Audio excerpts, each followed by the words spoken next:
Acabamos de verlo, son los resultados de esta primera gran encuesta nacional de intención de voto. Y esa pregunta que se realizó en la misma, si las elecciones fueran el próximo domingo, ¿por cuál candidato usted votaría? Ya vio los resultados. Hacemos el análisis. Hoy hemos invitado al señor Paul Coca, analista, con quien ya estamos en contacto, y también al señor Robert Brockman, quien es analista. ¿Cómo está? Muy buenos días, bienvenidos a ambos. Muy buenos días, un gusto enorme estar nuevamente en Bolivisión. Gracias. Bienvenido, buenos días. Buenos días, muchas gracias por la invitación. Feliz inicio de semana. Bueno, estamos iniciando esta semana con estos datos que reflejan la intención de voto de la población en el país. A ver, el candidato Luis Arce del Movimiento al Socialismo, según estos datos, ha bajado 7 puntos. ¿Qué significa eso? Empecemos con ello, por favor, con usted, señor Brockman. Bueno, estos 7 puntos no tengo ninguna duda de que son debido a las movilizaciones que tuvieron lugar en agosto, estas movilizaciones que fueron realmente inexplicables desde el punto de vista racional, que privaron de oxígeno a los enfermos, bloquearon las carreteras y que no tenían realmente ninguna posible justificación, ¿no? Y esto le ha rebotado claramente al candidato del Movimiento al Socialismo, que ahora está cosechando pues nada menos que 7 puntos menos. Y yo creo que esto es el núcleo duro del MAS. Este ya es el núcleo duro que difícilmente va a volver a cambiar. No creo que pueda recuperar un punto siquiera. Yo creo que no se va a mover significativamente de ahí la cifra del MAS. Señor Coca, ¿usted qué opina? Si nosotros analizamos los resultados de la encuesta, tanto a nivel nacional como a nivel departamental, nos encontramos de que el MAS ya tiene prácticamente un 30% consolidado, que era lo que siempre ha estado previsible dentro del voto duro. Pero resulta que esto también se debe a 2 aspectos elementales. Uno, el bajón en encuestas por las movilizaciones que hubieron en días pasados, por las denuncias contra su jefe nacional, por el intento de que su jefe nacional sea habilitado como candidato por encima de lo que establece la Constitución Política del Estado, y sobre todo no olvidarnos el menor detalle de que también el MAS está mostrando un desgaste, que la ciudadanía se ha dado cuenta de eso. Ahora, la capacidad de movilización que el MAS ha tenido en pasados días ha servido por una parte para quedar mal en las encuestas, en los sondeos electorales y sobre todo, pero también ha servido de manera interna para que el MAS tenga un efecto llamado de cohesión interna. Es decir, que hay un reencuentro interno otra vez entre militantes masistas para reafirmar el voto duro. Sin embargo, esto de acá es tema de análisis también, que hay un 70% de encuestados y en departamental también hay que ver departamento por departamento, de acuerdo a la infografía ya vista, donde las victorias del MAS en 6 departamentos son mínimas, es decir, pueden ser fácilmente volcables. El MAS lo que está haciendo es aprovechar que tiene base, tiene estructura, tiene un voto duro y sobre todo la dispersión de sus rivales. No nos olvidemos, enfrentarse el MAS a 7 rivales no es poca cosa, o sea, y sobre todo el índice que ya no extraña de indecisos, que ya son un poquito más del 30% a nivel nacional. Es decir, estos indecisos otra vez van a definir la elección tal como hubiera sucedido en octubre del año pasado. Permítame, porque en breve vamos a hablar de este índice de indecisos justamente. Ahora, en comparación a pasadas encuestas, la señora Yanine Áñez de Juntos ha bajado 6,5 puntos. ¿Qué análisis se hace al respecto, señor Brockman? Esto es sin ninguna duda también el producto del desgaste del poder, ¿no? Cuando la señora Áñez se declaró candidata a la presidencia, siendo presidenta interina, pues era muy auspiciosa su candidatura, es verdad, porque estaba en un momento muy alto, todavía vivíamos la euforia del post 21, los 21 días de resistencia, etcétera. Pero sin embargo, obviamente los errores de gestión por una parte, por otra parte el hecho de que su gobierno interino se prolongó más allá de lo que hubiera sido deseable debido a la pandemia, la mala gestión de la propia pandemia, innumerables casos de corrupción, el caso más sonado que es el de los respiradores, etcétera, han hecho obviamente que baje. Ella tenía en febrero 16.5, en marzo 16.9, hoy 10.4, 17 puntos menos casi que la última encuesta. Esto es producto de un desgaste que no va a recuperar, no tengo ninguna duda, a no ser que sucediera un milagro y que hiciera alguna cosa demasiado bien y que le redituara una votación increíble, pues la señora Áñez solo puede bajar lamentablemente. Señor Coca. Si nosotros analizamos la infografía general en base a la evolución de los candidatos, hay un descenso notorio de Yanine Áñez, producto precisamente de lo que ha sido el tema de la administración gubernamental. Ahora hay un detalle, que en los días que nosotros enfrentamos una pandemia muy dura y esos mismos días que el MAS sacó a sus militantes a las calles, el ciudadano común y corriente lo único que quería era que se ponga orden interno en el país. Y recalco todo lo que decía aquí mi colega y amigo Robert, efectivamente casos respiradores, etcétera, para que ella hacer hincapié, ya él lo hizo. Sin embargo, vemos que la gente lo que quería era, como se dice, mano dura contra quienes bloqueaban carreteras, contra quienes impedían que ingrese alimentos a las ciudades, y directamente no hubo tal cosa. Entonces el ciudadano no es que haya migrado el voto a otro candidato, no, directamente en esta encuesta se ha visto un voto bronca, que yo le quito apoyo a Yanine Áñez, pero voy a tomar la decisión a último momento de por quién voy a votar. Ahora, estos porcentajes, por si acaso, son alarmantes para Juntos. Al margen de la victoria leve que hay en el Beni, en el resto de los departamentos no tenemos una situación de importancia de Yanine Áñez, o aquí en La Paz, que la votación de consolidarse y conseguir un par de decimales solamente le da para un plurinominal, ¿no?,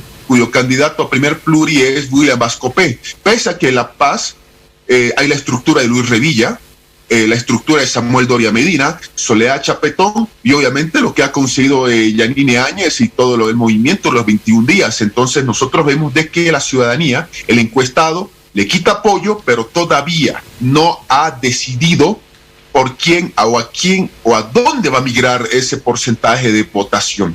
Entonces ahí nosotros vemos esa situación en el caso de Yanine Áñez, que va a tener que replantear su estrategia para conseguir respaldo, que en un principio lo tenía y que en las primeras encuestas del mes de febrero inclusive ella estaba a un paso de pelear una segunda vuelta electoral. Bien, veíamos hace un momento, y si me pueden volver a poner esos cuadros, por favor, va a ser importante para que podamos hacer este análisis, porque son los cuadros comparativos de lo que ha sucedido en las pasadas encuestas del mes de febrero y marzo. Ahora vamos con el señor Carlos Mesa. Solo bajó 1,2%. A ver, ¿qué opina al respecto, señor Brockman? Bueno, este porcentaje de Carlos Mesa, si hacemos si dibujamos una curva, en realidad no sería una curva, sería prácticamente una línea recta, ¿no? No ha ganado, no ha perdido prácticamente nada en todos estos meses, lo cual se puede interpretar de dos maneras posibles. En un contexto donde sus dos rivales inmediatos, digamos, Arce y Áñez, han bajado respectivamente 7 puntos, unos porcentajes horribles, y Carlos Mesa se ha mantenido, podríamos interpretarlo como una estrategia exitosa, estable, etcétera, ¿no?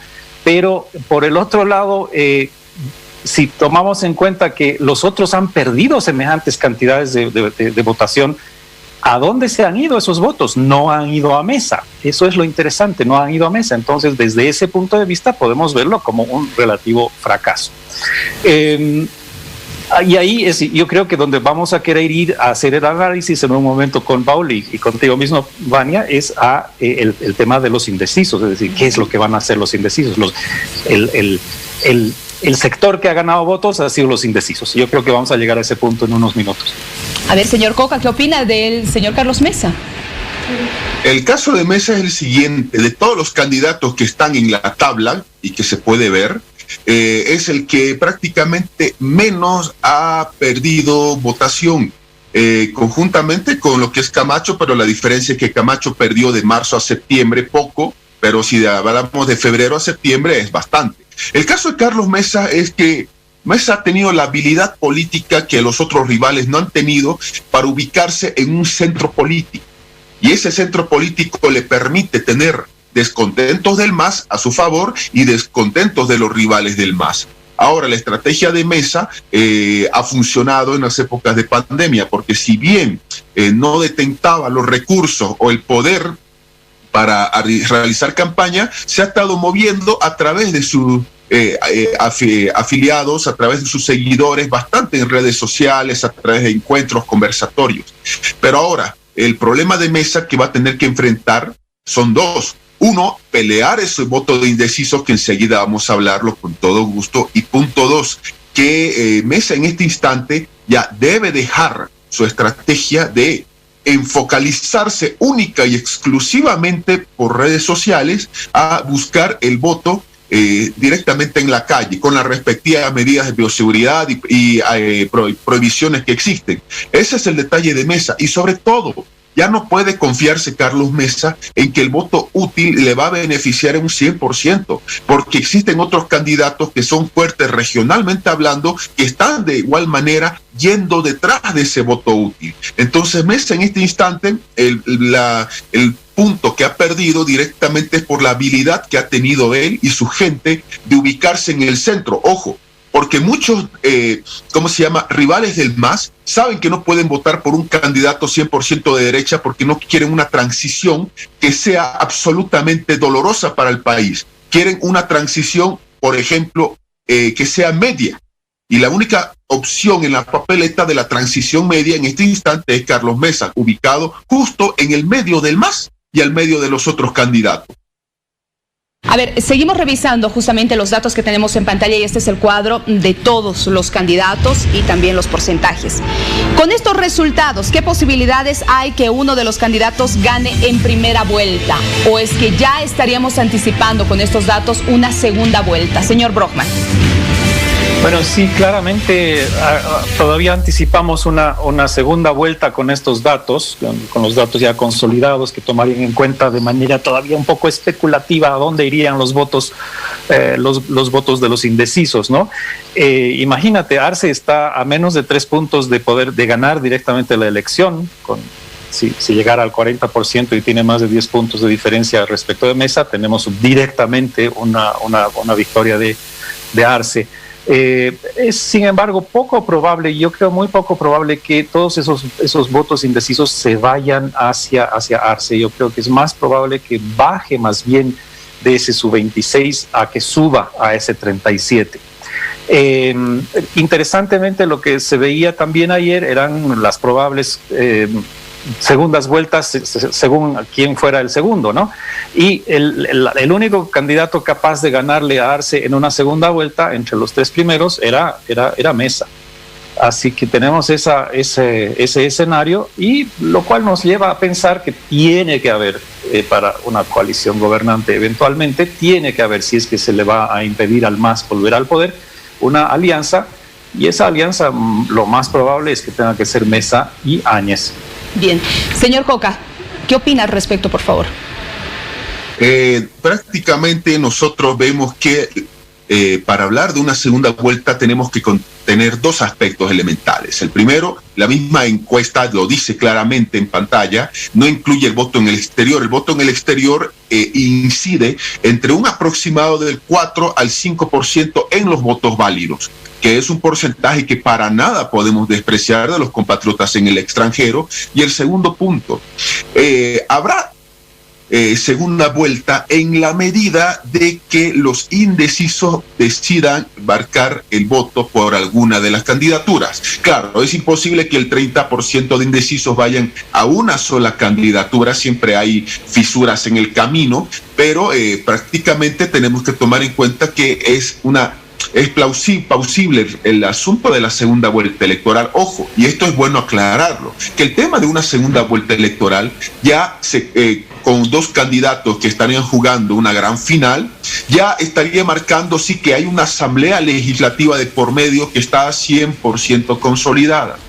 En este instante es el momento en el que los partidos políticos, ¿cuáles? Los 8 que están en campaña, empiecen de una vez a realizar una campaña conforme a las prohibiciones establecidas por la ley, etcétera. Estamos en todavía una época de pandemia, buscando el voto ciudadano, buscando los mejores cuadros, convenciendo a los indecisos del apoyo, pero el año pasado debía haberse realizado una segunda vuelta electoral. Ojo, Evo Morales está con todo el aparato de poder, y aún así no se pudo por la situación de la anulación de las elecciones. En estas elecciones yo creo que otra vez se va a repetir el voto útil. Eso no es ninguna novedad en lo absoluto. Difícilmente porcentaje alto de ese voto indeciso va a parar en el movimiento al socialismo. Y la pregunta es, ¿quién va a enfrentar al MAS en la segunda vuelta? Porque el MAS por sí solo, con el voto duro, le alcanza para ir a una segunda vuelta electoral. La pregunta es ¿con quién? Y eso los políticos son los que tienen que hacer el trabajo para dar la respuesta.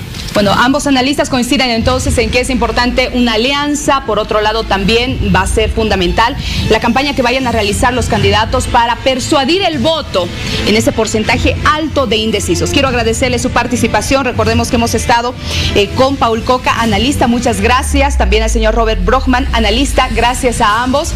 Los vamos a estar invitando en otras oportunidades porque la gente eso es lo que quiere, conocer un análisis, las proyecciones, qué es lo que va a pasar con estas elecciones. Recordemos que hemos visto la proyección de índice sobre los votos, justamente son datos no oficiales y es la proyección que hemos estado observando también de estas encuestas. La primera gran encuesta nacional de intención de voto en Bolivia. Y este es el cuadro del que le hablaba, es la proyección de intención de voto sobre votos válidos. Usted lo tiene en pantalla, tómele una fotografía y comience el debate también en casa.